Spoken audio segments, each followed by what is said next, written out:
Hello, everybody, and welcome back to our Hersey Hoops podcast. My name is Connor Durkin, and today we sat down with senior Griffen Ginder and head coach of the boys basketball team, Coach Scott, to talk about the challenges COVID has brought upon them this season and the keys to winning their very exciting matchup this week against Buffalo Grove High School. And as well, we have a few rapid-fire questions for Griffen to answer. We hope you enjoy. Welcome back to Overtime. My name is Connor Durkin. Alongside me again is Connor Krebs. And today we are back at you again with episode 2 of our Hersey Hoops podcast. Today we are very excited to have Coach Scott on once again alongside Griffen Ginder, senior. Guys, welcome to the show. And how are you today? I'm doing well. Thanks for having me. Doing great. Always blessed to be a guest on the Connor and Connor show. One of the highlights of my week, guys. Oh, yeah. I would hope it would be one of your highlights. All right, so last Saturday you guys had your first victory against Wheeling. What did you guys excel at to get that victory? Go ahead. I think we had our defensive plan and we came out and, when we got the stops, we were able to get out and get running on offense, and getting those stops led to the offensive plays, and we had some transition buckets that really helped spark us. Yeah, and to add on to that, I thought we had a tremendous willingness to do little things, running our lanes and transitions. We took 5 charges, got 4. Those really swung the momentum in our way early and got Wheeling in some foul trouble with some of their top guys. And again, we shared the ball really well. I thought, as Griffen mentioned, we got some stops that allowed us to get out in transition and get some easy points and hold that solid lead in the first quarter and build off that. I thought that was really the strength of last Saturday's win. So moving on more to this week, it's been a crazy week with all the rescheduling and cancellations. Both Prospect and the Elk Grove games were postponed. How do you guys make sure you stay in the right mindset as the season moves forward? Well, I think it's disappointing, of course, that we were excited to play Prospect and Elk Grove, but hearing that they were rescheduled and not just canceled that's kind of a plus side. And then we were able to get a game today, which is very exciting because a week straight of practices is not the most fun thing to look forward to. But yeah, and I agree with Griffen. I applaud the administrations of Hersey and Buffalo Grove to be creative and flexible enough to get us a game, this additional non-conference game against Buffalo Grove at Prospect and neutral site tonight, which I think is kind of fun. In this era of COVID, there's inevitably going to be cancellations and postponements and stuff like that. But the kids want to play. For example, we almost played Rolling Meadows on Wednesday night or Tuesday night with no preparation. So we have to be willing to adjust and willing to make some concessions and sacrifices during this season, but also stay focused on the task at hand immediately in front of us, as Griffen mentioned. We were psyched up to play Prospect, and the group me text thread got pretty emotional when that game was canceled. However, we were able to reshift our focus in order to prepare for Buffalo Grove tonight, and then obviously a 4-game week next week with Maine South, Buffalo Grove again, and then Rolling Meadows and Schaumburg. So we're always looking to improve moving into each week with such a short season. So do you know when you will get to play Prospect then?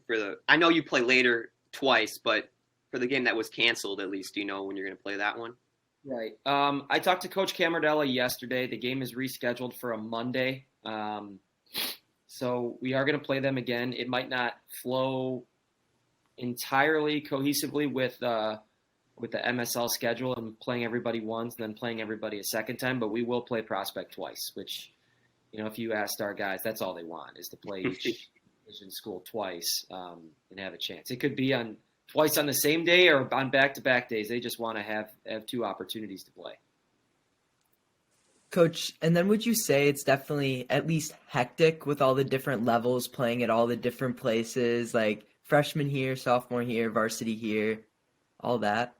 Yeah, it's definitely hectic. For me, it's actually kind of nice. For example, on Tuesday, the varsity game against Prospect was canceled, so I got to, sit behind Coach Cadle and Coach Males and watch the entire freshman A game, which is abnormal because usually I'm splitting time between the freshman A game and then the sophomore game, and then I don't get to watch the freshman Bs at all because it's during the varsity game. So I'm looking at like these hectic schedules as a blessing to see everybody in our program play and evaluate them. But yeah, it's kind of a Wild West scenario. Like tonight, for example, the freshmen are at Elk Grove, the sophomores are at Prospect playing Buffalo Grove, as are we.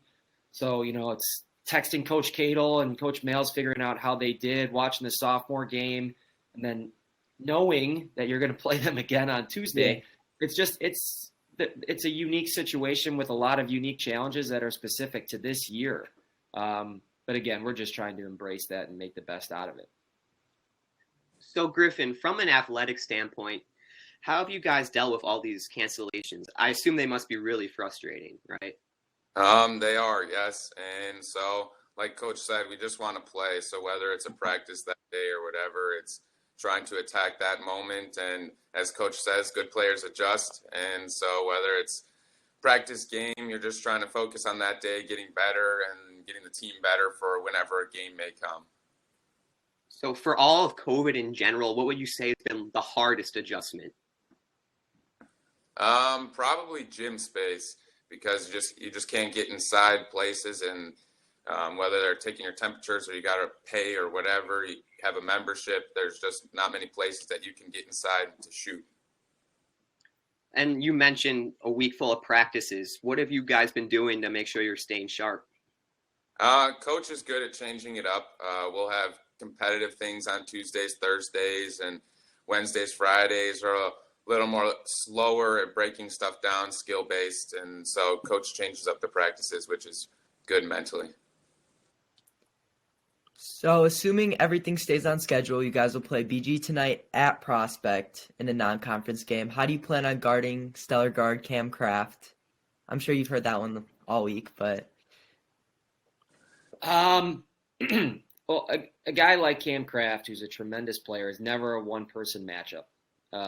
It's a team responsibility, and it takes a team to control a player of that level. And there's a lot of players in our league and across the area that are really talented, in which that's the case for. And I think there obviously are some players on our team that other opponents approach that same methodology with us. But the thing about Cam is he's so unique. He can score on any given moment from any place on the floor once he crosses half court. And you'll see a fadeaway or a shot that you think when somebody else shoots it might be a little bit crazy. Those go in for him. So I know it's frustrating as a defender. Like he'll make a turnaround fadeaway shot over the side of the backboard on the baseline, and you'll be like, what the heck? But, that's how he likes to play, and he likes to play loose and fast and in transition. And he's good at getting guys in foul trouble, other teams' first defenders, which I know is something we talked about last week. But our guys are up to that challenge. And I think, Griffen will give you some specifics on how he approaches it kind of from an individual mindset as well. So part of it is I just can't let him get going. And so, yeah, he may hit one or two of those shots, but if I can get him to shoot a worse shot or miss or something and kind of have that in his head that he's going to hesitate that hair of a second, that next shot. And so then, like Coach said, as a team defense, helping on screens, whatever, and just keep him out of the lane as well. Yeah, Ginder, so far this year, you've actually kind of guarded most of the other team's best scorer options. How do you feel? Do you take that as like more of a pride thing, or how do you feel about that? I do, yes. I'm a very competitive person, and so when I get that assignment, I'm up for the challenge. So while we're on the topic of defense, who would you guys say prides themselves most in their defensive ability? I think it's a team mindset. It's really hard as a coach to have a few guys who are bought in entirely on defense and a few guys aren't. And I think that you have to have a common standard before you're able to have chemistry defensively. And, you look at guys like Andrew and Griffen and Jack Muglia really set the tone for us defensively. And other people have to match that level of intensity. And I think, the contagious nature of taking charges is something where you can see that. It's really hard to be the only guy that takes charges, because then you're like, why am I the only one that's sacrificing? But when it becomes a team willingness effort, willing plays are contagious. And that's something that I think our team, guy 1 through 19, has been really good at, is holding the rope for the rest of the guys on their team and meeting that common standard so you can have the chemistry necessary on the defensive end to win. And defense and championships and wins start on the defensive end.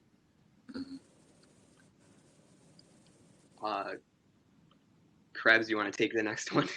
All right, yeah. So kind of like with that, being the best defensive player, all that, who would you say, Ginder, is the most annoying person to play in practice and gets the most, or at least gets the most competitive with it? Great question. Competitive.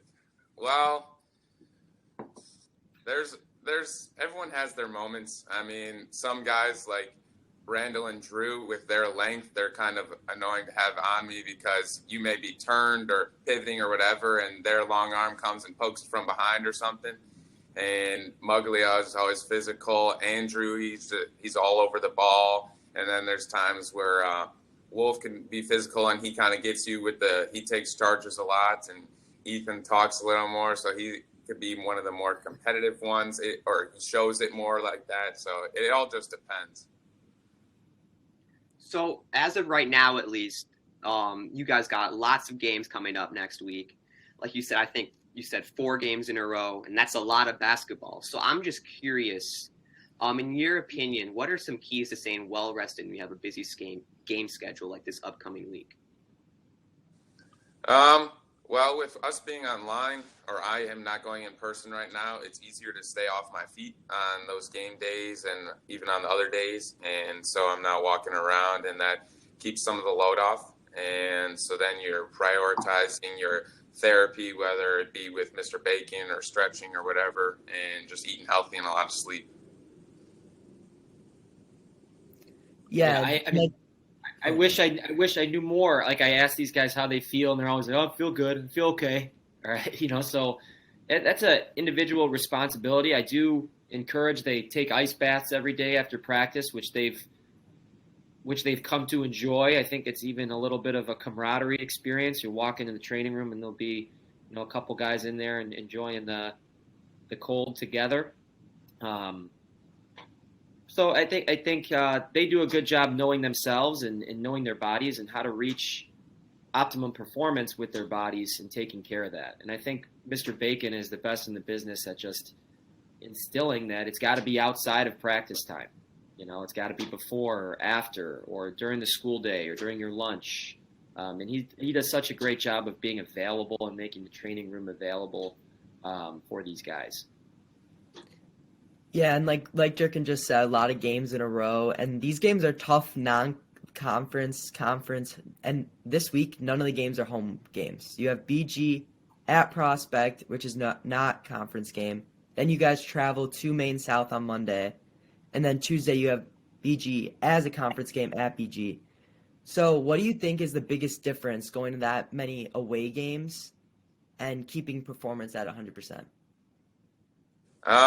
Well, of course, you always shoot better in your home gym, but I think you just need to be able to switch your mindset that you're going to a new place. It's a new game, because really you're taking the bus ride there, so you think, oh, it could be whatever. And so just be able to change up the pace and understand that it's a new game every day. Yeah. Obviously when there's fans, it's a little bit different of a road environment. All gyms are silent now, but as Griffen mentioned, just the backdrop you're used to as a shooter and a player always makes for unique challenges. You look at gyms like Prospect and Rolling Meadows that are a little bit more wide open on the ends. whereas Wheeling, Buffalo Grove, Hersey, Elk Grove are very similar gym styles. So, but like the rims are unique at every place. So it's, I remember as a player, it's you always kind of know and can have a feel for what those rims are like.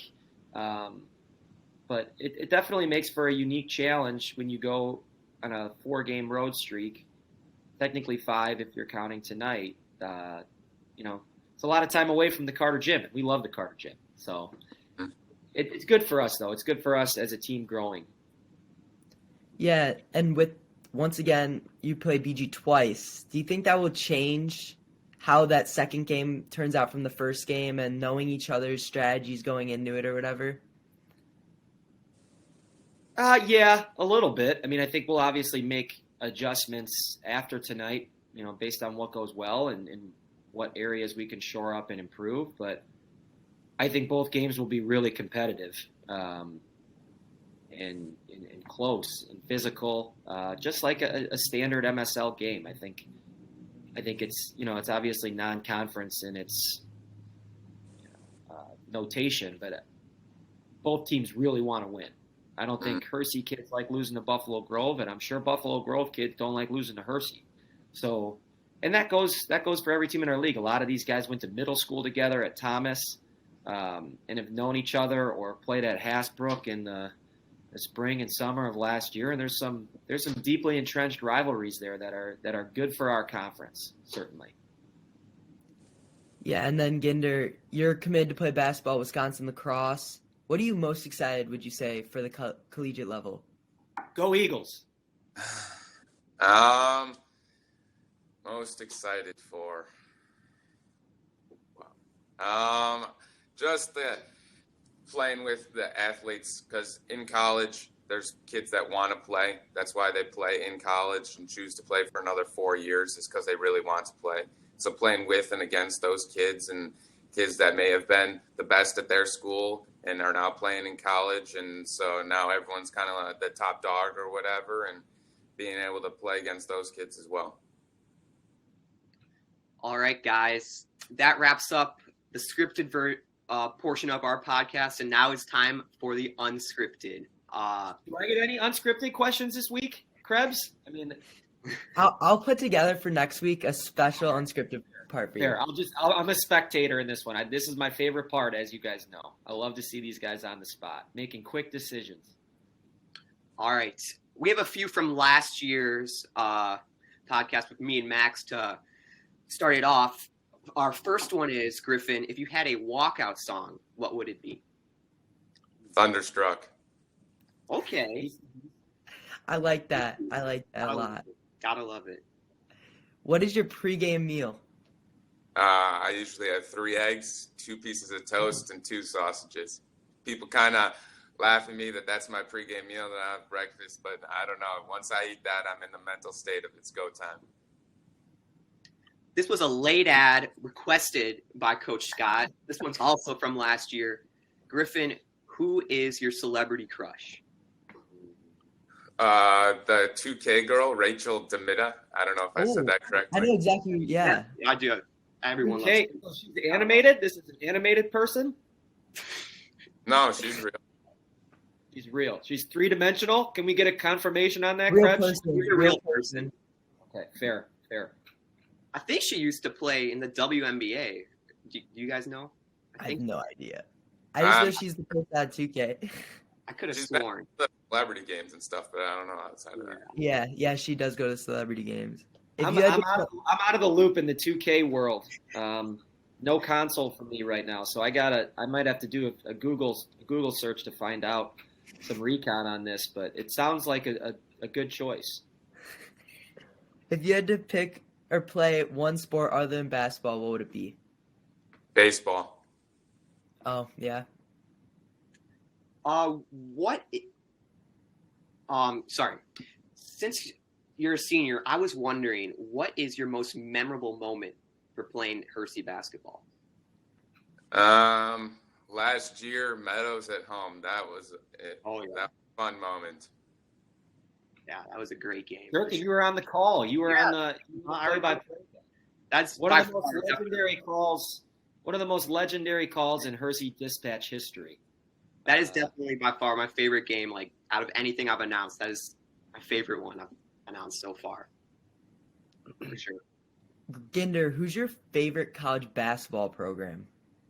College. Well, I'm a U of I fan, but program overall, I liked Gonzaga and Iowa recently this year. So it's probably between those three.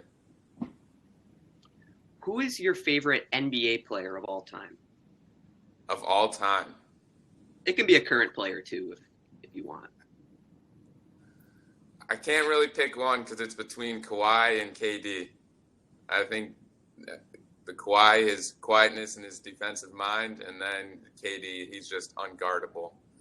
A 7-footer that can dribble like that. So.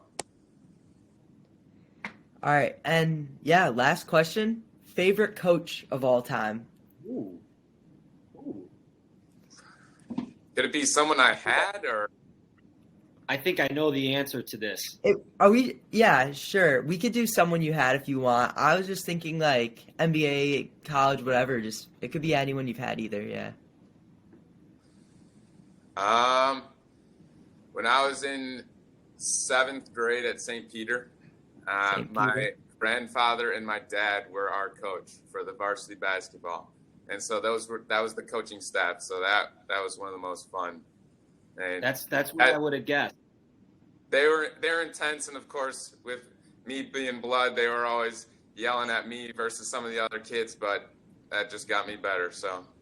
Gotta love the Lutheran Sports Association. Yeah. If I do something for myself. You were St. Paul, correct, Connor? Yep, I was. Yeah. We had some So rivalry. who's in that conference? It's St. Peter, St. Paul. There's a St. Andrew, like Park Ridge or something, and then another city team and another city team. Lutheran Unity, yeah. Yeah, dropped out though. So St. Emily's not in that, or Our Lady of the Those are Wayside? Catholic. No, they're Catholic. We did play 6. We played 6 public schools, so we played Cooper, London, Holmes, River Trails, MacArthur, and. What about Emmanuel? Is Emmanuel Lutheran in that, in Palatine? They weren't in our conference, but they were one of the teams that at least we played all the time. Like I've played them. They're a Lutheran force, aren't they? We actually upset them once in one game that I played against them. I want to give a quick plug to our host, Connor Krebs, leads the Hersey basketball program in Charges Taken right now. So I just wanted to let our listeners know that the host of the show is doing great things on the court. And it's really fun to watch his energy and, his hair flopping around and he hits the floor. It's great stuff. So great job, Krebs. Keep it up. Yes, sir. Congrats to Krebs on that one. Do you guys have any other shout outs or is that the main one? Griff? I do not. I'd just like to thank you guys for having me on. Thanks for coming.